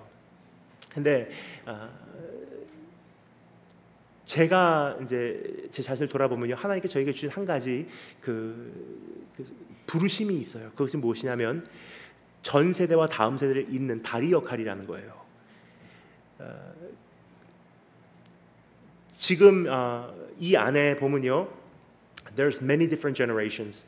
우리가 보통 일반적으로 생각하면 우리 세대와 다음 세대라고 생각해요. 근데 엄밀히 말씀드리잖아요, 이 안에는요, modern and postmodern, 현대 세대와 후현대 세대가 모여 있는 거예요. 그럼 후현대 세대는 누구냐? postmodern이라는 것은 누구냐면요, 1970년도 이후로 태어난 사람들이에요. 그 후현대 세대, postmodern 안에는요, X세대, Y세대, Z세대, millennials, 천년세대라는 세대들이 포함이 되어 있습니다. 근데 이 후현대 세대 안에서도요, X세대는 또 특이해요. 신앙적으로 대한민국 기독교 역사적으로 보면요, 이제까지 있었던 modern, 현대 세대들과 postmodern들을 이어주는 다리 역할을 해요. 어떻게 하냐? 1970년부터 80년도까지 태어나신 분들은요, 대한민국이 경험한 부흥의 막바지를 경험하신 분들이세요. 80년도 들어가서 태어나신 분들은요, 사실은 대한민국 부흥을 모르세요. 영적 분위기가 많이 바뀌었거든요. 근데 1970년도 태어나신 분들은 어느 정도 공감하실 거예요. 처음에 믿음 생활했을 때 우리가 어떻게 했는지. 한국에 살고 있었습니다. 제가 살던 곳 서울 변두리 강동구 명일동이라는 곳입니다. 거기에 가면요, 아파트 촌과 이제 좀 낙후된 지역과 이렇게 둘로 나눠져 있어요. 근데 딱 가운데 명일시장이 껴 있어요. 저희 교회는 명일시장에 있었어요. 그러니까 저희 교회는요, 아파트 촌에서 사람들이 오고요, 낙후된 지역에서 사람들이 오고, 시장에서 사람들이 와서 참 다양한 계층의 그 성도님들이 한 교회에서 예배를 드렸습니다. 저희 교회 권사님들 그 모습 저는 잊지 못해요. 학교 끝나고 잠깐 교회 들렸다가 집에 가는데요, 누가 시킨 것도 아니고 누가 그러한 계획을 세운 것도 아닌데 계속 끊임없이 한 권사님이 이 강단의 앞에 오셔서 기도하시면 일어나서 가실 때쯤 되면은 다른 권사님이 오셔서 기도하시고, 한 권사님이 가실 때쯤 되면 또 다음 권사님이 오셔서 그 자리 메꾸시고, 밤에 교회 가잖아요. 어두운 그 교회, 개척교회 상가 2층에 있는 교회. 근데 강단에서 구석구석 교회 예배당 안에 흐느끼는 음성과 정말 주님 부르시는 음성이 밤새도록 울려 퍼져요. 그때는요, 사실 오늘보다도 우리가 자원이 없었어요. 근데 그때 하나님께서 폐허된 대한민국이라는 곳에서 교회를 일으켜 세우시고 지난 한 세대 동안 선교 한국을 설립할 만큼 쓰셨잖아요. 그러면 이제 우리가 맞이하고자 하는 시대가 어떠하든 무슨 상관이 있습니까? 그래서 오늘 이 시간 다시 한번 생각하기를 원합니다. 이제는 사역을 어떻게 할 것인가, 우리 자녀들을 어떻게 할 것인가 고민하기보다도 한 가지 하면 이것이 주님의 마음을 흡족하게 해야 되는 거 생각을 하는데, 그것은 무엇이냐면요, 주님이 정말로 나와 함께 계신가, 예배 때마다 함께 계신가, 찬양 때마다 정말로 함께 계신가, 주의 얼굴을 회복하기 위해서 어떻게 해야 할까, 주님의 임재가 이 교회에 다시 한번 뜨겁게 강림하기 위해서 어떻게 해야 할까. 딱 한 가지 방법밖에 없어요. 옷을 찢지 말고 마음을 찢으래요. 지금까지 우리가 한 건 quick fix, 지름길 찾았어요. 어떻게 하면 이 아이들을 바꿀 수 있을까? 근데 그게 아니에요. There's no easy way around. 지름길이라는 것은 없습니다. 왜요? 내 아이들의 영혼만큼은요 절대로 지름길이 없어요. 딱 한 가지 방법이 있어요. 부모들이 밤중에 이 강단 와서 꼬꾸라져 엎드려 금식하고 기도하면 아이들 돌아오게 돼 있어요. 근데 그거는 우리 조금 힘들어해요. 단지 어떻게 하면 좋은 전도사님, 좋은 사역자 모셔와서 우리 아이들에게 영향을 끼칠까를 생각을 해요. 근데 여러분, 이것은요 아직까지도 우리가 덜 배고프다는 뜻이에요. 너희가 나의 얼굴을 찾을 때 내가 너희에게도 돌아오리라, 호세아서 말씀입니다. 그래서 우리 딱 한 가지 이제 이번 부흥회를 통해서 결단하기를 원해요. 어떻게 하면 중고등부 사역을 할까가 아니에요. 어떠한 방법론 제공해 드리기 위해서 전 이번 부흥회 오지 않았습니다. 이번 부흥회는요 발판이에요. 점프대예요. 우리 어머니 아버지, 우리 교회 권사님들, 장로님들 교회에 나오셔서 밤을 새시면, 금식하시면 꽉 묶여있는 이 결박 풀을 수 있어요. 주님과 승부하시는 우리 한 분 한 분 되시기를 주님 이름으로 축원합니다. 마지막 세 번째, 따라 전부 다 있습니다. 전쟁을 위한 무기. 다 같이 조금 길기 때문에 38절부터 47절이지만 우리 한 목소리로 46, 47 이 두 구절만 마지막으로 읽도록 하겠습니다. 46, 47, 46 and 47 다 같이 읽겠습니다. 시작.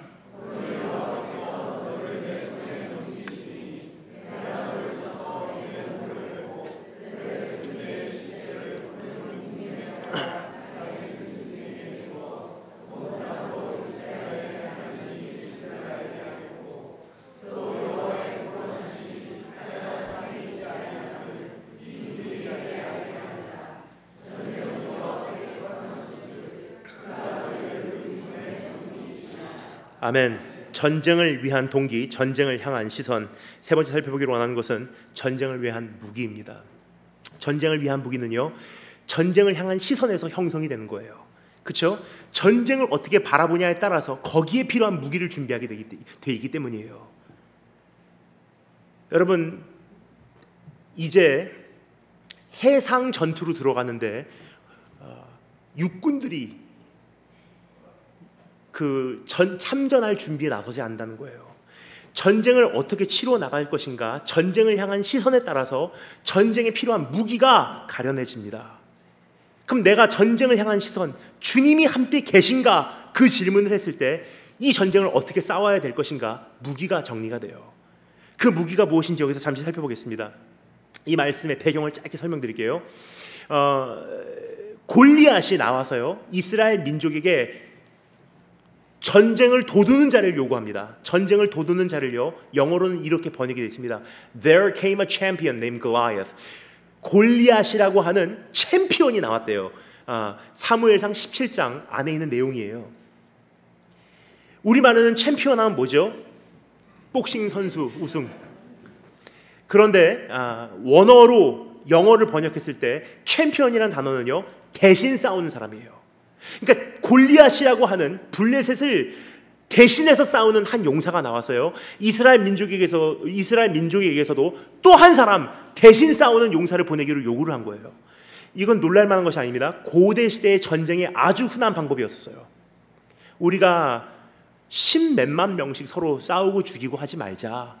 여기서 이긴다 한들 재건하기가 힘들어. 그러면 우리 딱 대표만 내보내서 둘만 겨루게 하자. 너희가 이기면 우리가 너희 종이 될 것이고, 우리가 이기면 너희가 우리 종이 될 것이다. 지금 그 상황이에요.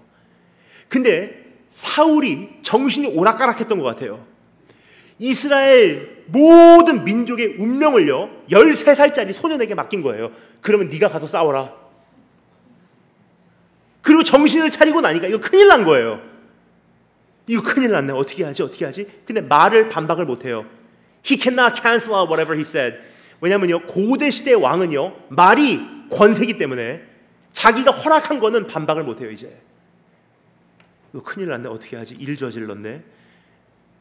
그러니까 어떻게 합니까? 그러면 내 갑옷이라도 입고 가, 내 칼이라도 들고 가, 내 방패라도 들고 가. 다윗이 배려를 했던 것 같아요. 그거라도 안 하면 초조해하니까. 방패 껴줍니다. 칼 듭니다. 갑옷을 입었어요. 그리고 걸어 다녀 봅니다. 근데 옷이 안 맞는 거예요. 그래서 어떻게 하죠? 성경이 기록합니다. 벗어버렸대요. 지금 이것이 우리 모든 교회에게 요구된 하나님의 권면의 음성이에요. 진짜 무기를 소유하지 못하는 원인이 바로 여기 있어요. 남이 옷 입고 있어요.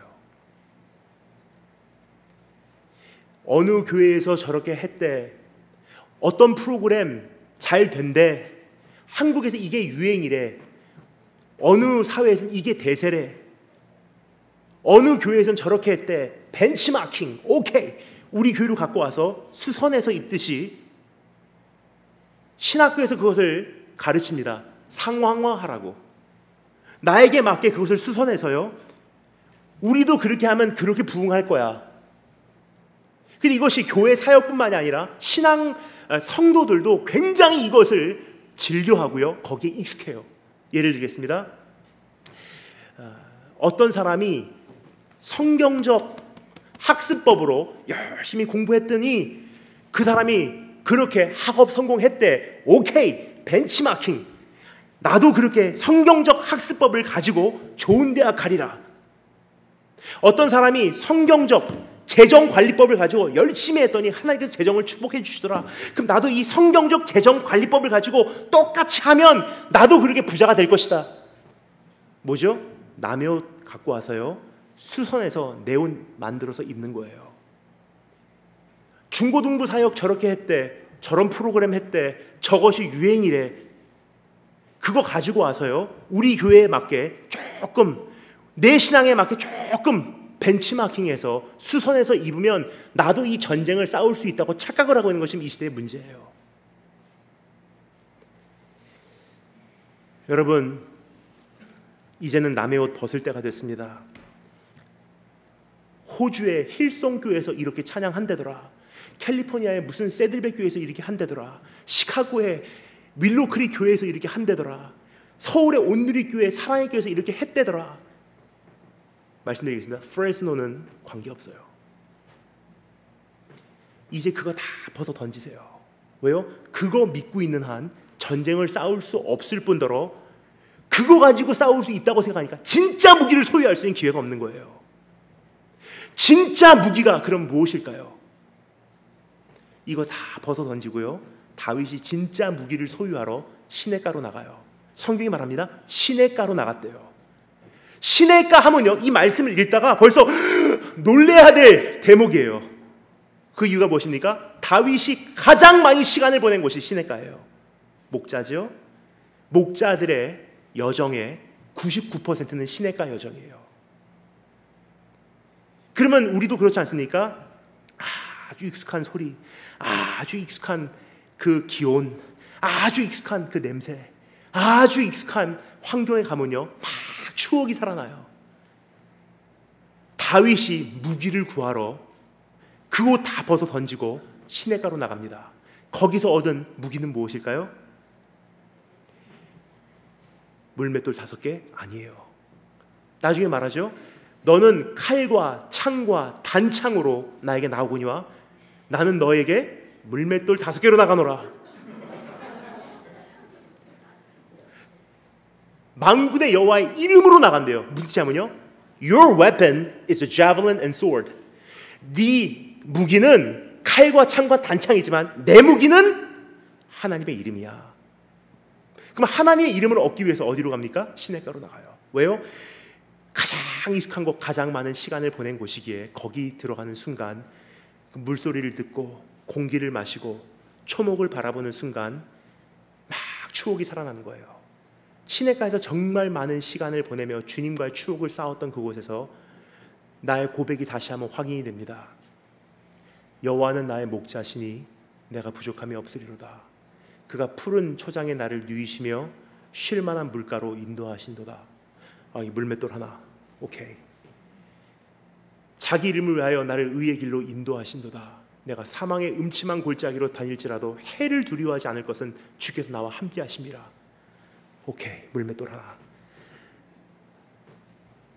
원수의 목전에서 내게 상을 베푸사 기름으로 내 머리에 바르셨으니 내 잔이 넘치나이다. 물맷돌 하나. 다윗이 거기서 확인한 거 딱 한 가지 있어요. 내가 만났던 하나님, 내가 아는 하나님, 내가 너무나 잘 아는 하나님. 난 하나님을 압니다. 난 하나님을 여기서 경험했어요. 지난날 나를 이렇게 도우셨죠. 난 주님과의 추억이 있어요. 내 안에서 주님은 검증된 분이세요. 주님은 신실한 분이세요. 난 하나님을 압니다. 난 그분을 많이 경험했어요. 그것을 가지고 전쟁터에 섰을 때는요, 세상 혼란스럽고 이 전쟁이 어떻게 될지, 원수가 어떠한 비법을 쓸지는 몰라요. 하지만 한 가지는 분명히 알고 있었어요. I know my Redeemer lives. 난 내 하나님을 압니다. 그게 무기예요. 근데 문제는요, 갑옷 입고 칼 들고 방패 빌려서 전쟁터 들어가는 한 진짜 무기인 내 하나님은 없어요. 그러면 어떻게 되죠? 여기서는 남의 옷 입고 남의 교회의 찬양 형태로, 남의 교회의 예배 형태로, 남의 교회의 프로그램 돌려가면서 신앙생활을 하는 것 같아요. 그런데요, 딱 졸업하고 대학을 가면서 내가 만난 하나님이 아니기 때문에 대학 가면서 신앙 떠나가는 거예요. 그래서 말씀드리겠습니다. 이제는 전쟁을 어떻게 쌓아야 될까? 지름길 없습니다. 각 부모마다 금식하시고 제단 앞에서 시간 보내시고 골방으로 들어가시고 기도로 하나님과 승부하시고, 그래서 우리 자녀 한 사람 한 사람에게 이제 어떤 지름길 제공해주고 캠프 보내서 끝내는 게 아니라 한 사람 한 사람이 예수님 분명히 만나서 대학을 가든 혼자 취업을 하든 세상에 들어가든 혹은 땅끝까지 선교지로 홀로 나가든 내 하나님과 나갈 수 있도록 준비해드리는 것이 교회의 역할이요, 나의 역할이에요. 홀로 만나기, 홀로 서기. 왜요? 부모인 나는 언젠가 이 아이의 곁을 떠나야 되거든요. 그럼 내가 이 세상을 떠나도 내 자녀가 홀로 설 수 있도록 하는 것이 부모의 역할이에요. 근데 그것은 솔직히 말씀드리겠습니다. It's very, very unfair. 그 역할을요, 교회 전도사님들에게 맡겨놓습니다. 절대로 이루어지지 않아요. 가끔 이루어질 때가 있어요. 그거는요, 보편적인 것이 아니라 하나님께서 그 아이에게 주신 특별한 은혜일 뿐이지 그것이 모든 사람에게 적용이 되진 않아요. 근데 성경에 보면요, 모든 사람에게 적용이 되는 한 가지 방법이 있어요. 이것이 질서예요. 무엇입니까? 부모에서부터 신앙생활이 들어가는 거예요. 그래서 크리스찬 교육은 가정교육이에요. 오늘 하나님 앞에서 이번 부흥회를 통해서 한 가지 얻을 수 있다면요, 다니엘 김 선교사님을 통해서 우리 아이들이 은혜 받았다가 아니에요. 그러면 너무 좋겠습니다. 하지만 그것은 제가 바라고 온 게 아니에요. 딱 한 가지 바라고 왔어요. 20회를 마치면 어떠한 프로그램이 없다 할지라도 밤에 교회 문 열고 들어오셔서 여기서 밤을 새실 수 있는 분들이 계시면 얼마나 좋을까.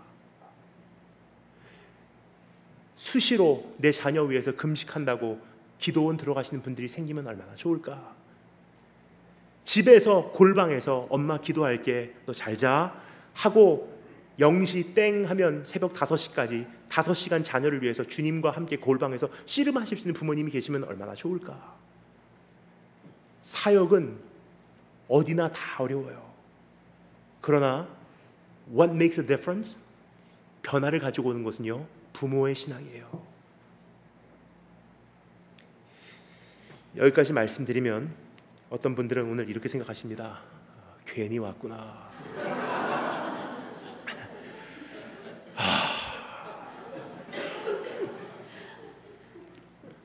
사실 우리가 바라는 것은 좀 전에 말씀드렸지만 a quick fix. 예, 가끔 이거는 카톡 보이스톡입니다.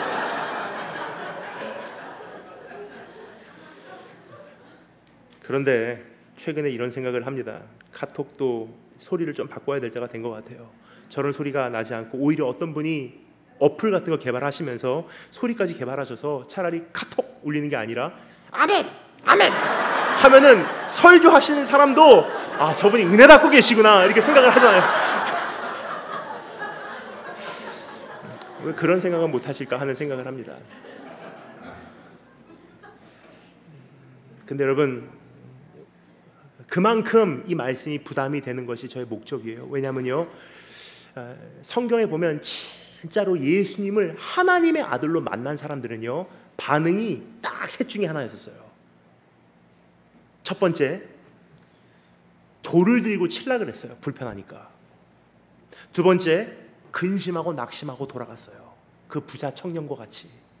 세 번째, 가슴 찢으면서 그 앞에 꼬꾸라져 엎드려 주여 내가 어찌하면 좋겠습니까? 단 한 번도요, 진짜 말씀을 듣고 어우 너무 은혜 받았어요 한 사람 없었어요. 그래서 오늘 이 말씀을 제가 꼭 전하면서 정말로 제가 보기를 원하는 반응은요, 이 말씀 마치면 돌로 저를 치시든지 근심하고 부담을 가지고 집으로 돌아가시든지, 아니면 오늘부터 정말로 주님 앞에 기도의 제단 쌓으시고 자녀를 위해서 금식하시는 축복이 있으시기를 바랍니다. 그럴 수 있는 충분한 이유가 있어요. 믿음의 주요 너를 온전케 하시리인 예수를 바라보라. 오늘 이 말씀의 주인공은요, 사실은 다윗이 아니에요. 다윗은 하나의 표지판일 뿐이에요. 그 표지판에 뭐라고 써 있습니까? 나는 주인공이 아닙니다. 진짜 위대한 용사가 옵니다. 나는 골리앗을 물리쳤습니다. 하지만 당신들을 위해서 한 것은 사실 하나도 없습니다. 근데 그분은 진짜로 전쟁을 도두는 챔피언으로서 누구도 싸울 수 없는 죄와 죽음과 멸망과 대신 맞서서 싸워주시고 십자가의 전투에서 이겨주셨습니다. 믿음의 챔피언이요 너를 온전케 하시린 예수를 바라보라. 그분께서 우리 대신 승리하셨어요. 그럼 그분과 함께 할 생각을 해야 되는데, 지금 혹시나 지금까지 다른 무기 연구하고 있지 않았는지. 다른 무기 없습니다. 도와줄 수 있는 사람 아무도 없어요. 하지만 주님께서 말씀하십니다. 너의 은혜가 너에게 족하다. 여호와께서 나에게 재워주신 구역이 아름답도다. 무슨 뜻이냐면요, 불공평한 하나님 아니에요. 이 프레스너 지역에 필요한 거 이미 다 주셨어요. 그러면 내가 가진 것 중에서 할 생각을 해야 돼요. 왜요? 내가 가진 것 가운데 여호와의 하나님의 이름으로 나가노라. 하나님의 이름이 담겨지는 순간 물맷돌이요 원수 쓰러뜨리거든요. 오늘 그 자리로 나오시는 우리 한 분 한 분 되시기를 소망합니다. 다 같이 기도하겠습니다. 우리 찬양팀 올라오실 때까지 잠시 내 마음을 가다듬고 주신 말씀을 되새기도록 하겠습니다.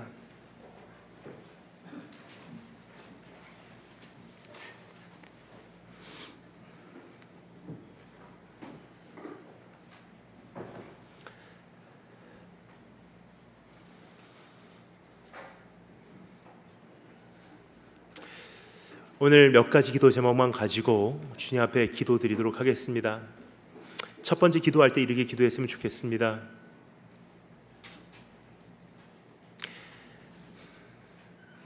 하나님, 예루살렘의 딸들아, 나를 위해 울지 말고 너와 너의 자녀를 위해 울어라. 주님께서 나에게 말씀하셨건만 우리는 나와 내 자녀를 위해 울기보다 먹고 살기에 바쁘진 않았는지, 자녀를 위해서 걱정을 한다곤 하지만 나도 한 인간으로서 행복을 찾아 헤매기에 바쁘진 않았는지, 나도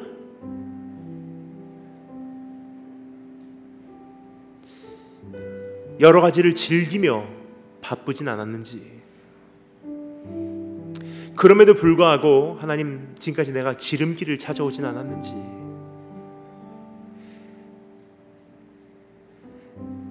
여러분, 이 강단 참 귀한,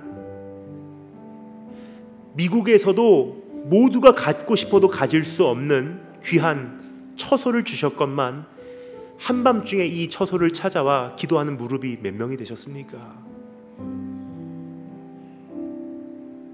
기도와 금식 외에는 이런 유는 나갈 수가 없다고 했는데, 기도와 금식 외에도 기적을 일으킬 수 있다고 착각했던 우리 자신을 하나님 돌아봅니다. 하나의 밀이 땅에 떨어져 죽지 아니하면 하나를 그대로 있지만 죽어야지 많은 열매를 맺는다고 하셨는데, 내가 죽지 않고 열매만 발했음을 회개합니다. 너희는 옷을 찢지 말고 마음을 찢으라. 옷을 찢지 말라는 것은요, 행사적으로 찢지 말라는 거예요. 기획적으로 찢지 말라는 거예요. 마음을 찢으라는 것은 주님 앞에 이제 가슴 치라는 뜻입니다. 하나님, 이제 그 어떠한 방법론이 아니고 어떠한 프로그램도 노하우가 아니라 이제 부모로서, 또 교회의 어른으로서, 장로로서, 집사로서, 또 우리 교회의 청년으로서 내가 이제 정말 어떻게 살아야 될지, 세상을 바라보고 불평만 하고 있었습니다. 원수만 바라보고 엄두를 못 내고 있었습니다. 그러나 오늘 고백합니다. 원수의 크기가 중요한 것이 아니라 주님께서 여전히 나와 함께 계신가? 여러분, 언제는 있어서 했습니까? 언제는 알아서 했습니까? 우리 다 같이 기도할 때, 하나님, 다시 원수를 이기기 전에 주님과 씨름해서 이기겠습니다. 세상을 능가하기 전에 주님을 기도의 씨름에서 넘어뜨리겠습니다. 나를 축복해 주지 않으면 나 이거 안 놓겠습니다. 우리 다 같이 주님 앞에 기도드리도록 하겠습니다. 기도하겠습니다.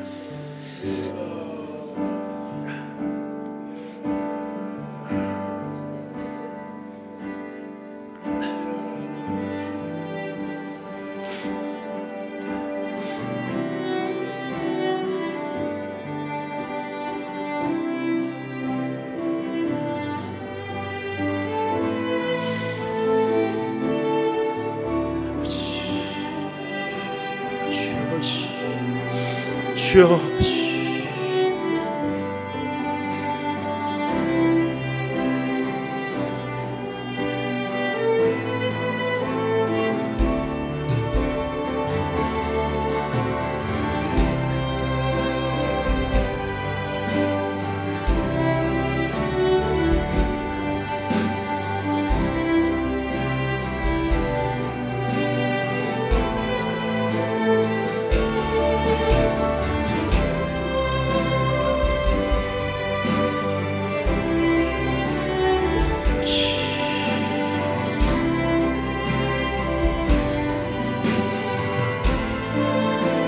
주여, 주님, 주여, 주여 아버지, 주여 아버지 도우시옵소서.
기도드리겠습니다.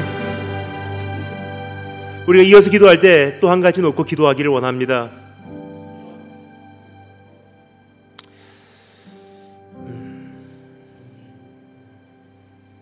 주님, 남의 옷 입고 있는 거 오늘 영적 눈으로 내 자신을 다시 한번 바라보게 됩니다.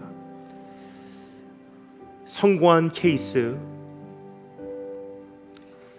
그 누구의 성공담, 다른 사람이 만든 프로그램, 다른 교회의 노하우, 서적에서 빼내온 벤치마킹의 대상, 그러한 것을 다 조각조각 누더기로 내가 지니고 장난감 칼 휘둘르며 만만치 않은 이 시대라는 원수를 맞서서 싸울 수 있다고 착각하고 있었던 우리의 어리석음을 회개합니다.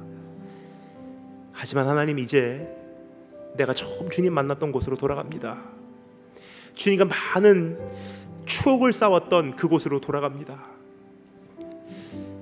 어떤 분들께는 그것이 시냇가고요, 어떤 분들께는 그것은 철야를 했던 강단이고요, 어떤 분들께는 내가 처음에 이곳에 와서 유학생활하며 혹은 이민생활하며 주님을 가장 목마르게 찾았던 그 현장일 수 있습니다. 그곳에 가니까 옛날 기억이 되살아나며 내가 만난 하나님, 나도 만만한 사람이 아닌데 그때 주님이 나를 만나 주셨기 때문에 여기까지 온 것 아닙니까? 그러면 우리 자녀들에게도 그것을 줘야 되지 않겠습니까? 번듯한 예배 프로그램도 아닙니다. 제자 훈련 코스도 아닙니다.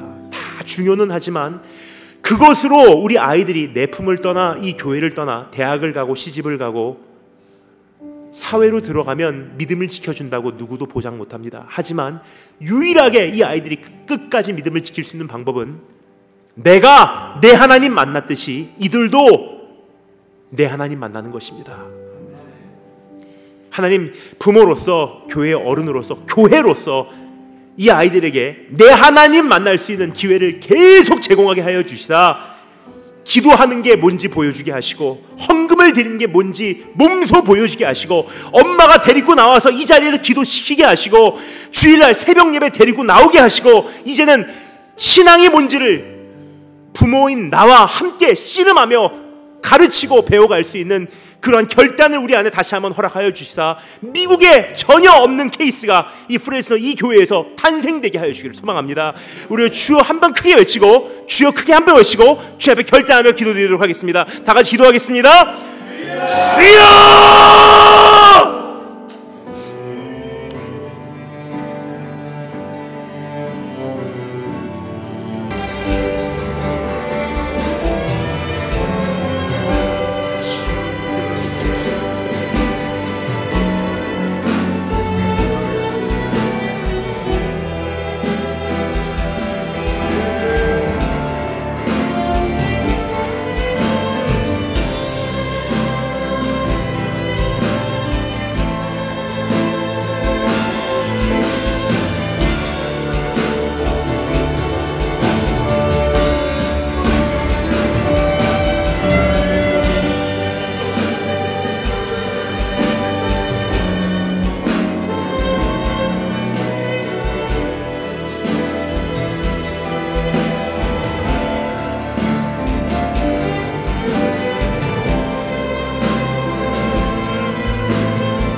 기도하겠습니다. 주님, 오늘 밤 큰 결단을 가지고 돌아갑니다.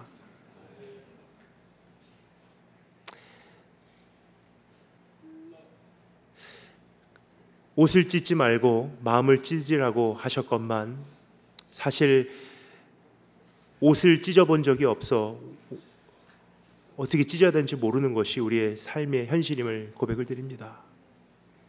찢어본 지가 너무 오래돼서 이제는 어떻게 찢어야 되는지도 기억이 안 나는 것이 우리의 현실임을 고백을 드립니다. 하지만 하나님,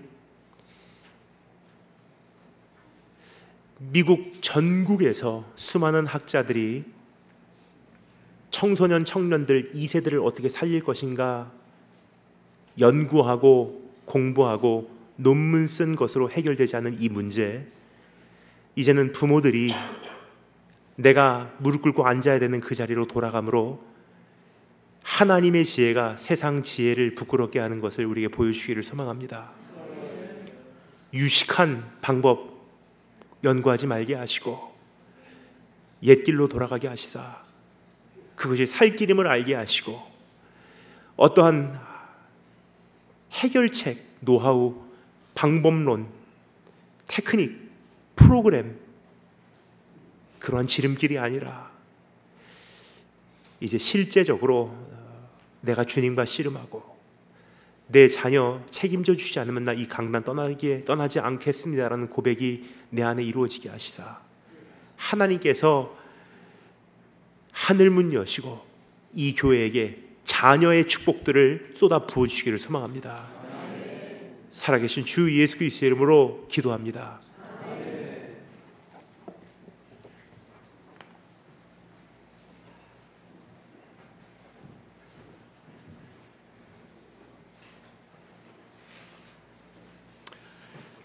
저희 믿음의 현실 또 저희들의 문제점을 예리하고 정확하게 지적해 주신 김다니엘 목사님 말씀 감사드립니다. 오늘 결단을 가시고 또 돌아가시는 그런 복된 발걸음 되시기 원합니다. 가시는 길에 친교관에 선교관에 들리셔서 준비된 다과를 좀 드시고 또 대화를 나누시고 돌아가셨으면 감사하겠습니다. 그리고 계속되는 내일 이제 2번 남았습니다. 내일 새벽 6시, 내일 저녁 7시 반 집회도 기도하시는 가운데 많이 참석해 주시기를 부탁드립니다. 감사합니다. 이제 함께 화답 찬송 부르고 축도로 마치겠습니다.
여호와께서 여러분들을 축복하시고 지키시기를 원합니다. 여호와께서 그 얼굴빛을 여러분을 향하사 은혜 베푸시기 원합니다. 여호와께서 그 얼굴을 여러분을 향해 드사 평강 주시기를 원합니다. 이제는 우리 주 예수 그리스도의 은혜와 하나님 아버지의 극진하신 사랑과 성령의 내주 교통 충만하신 역사가 나를 구원하신 그 하나님이 오늘도 나와 함께한다는 그 무기를 가지고 전쟁을 향한 정확한 시선을 가지고 하나님의 영광을 위하여 다시 한번 일어나기를 소원하며 하나님 앞에 다시 한번 무릎 꿇기를 소원하며 이 자리를 떠나가시는 사랑하는 당신의 사랑하는 자녀들, 그들의 가정과 하시는 모든 일들 위해 이제로 영원까지 함께 계실지어다. 아멘.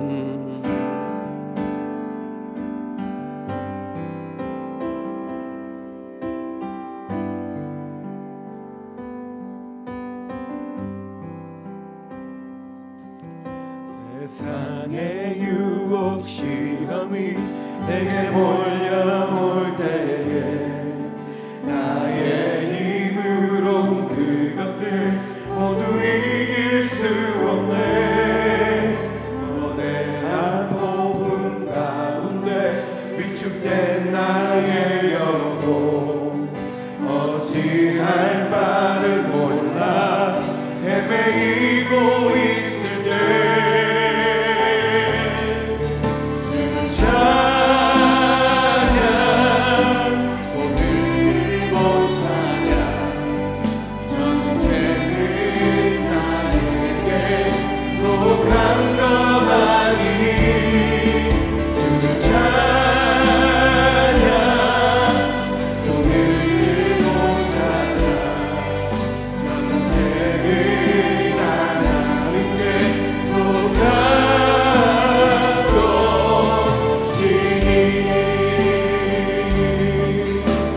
거지와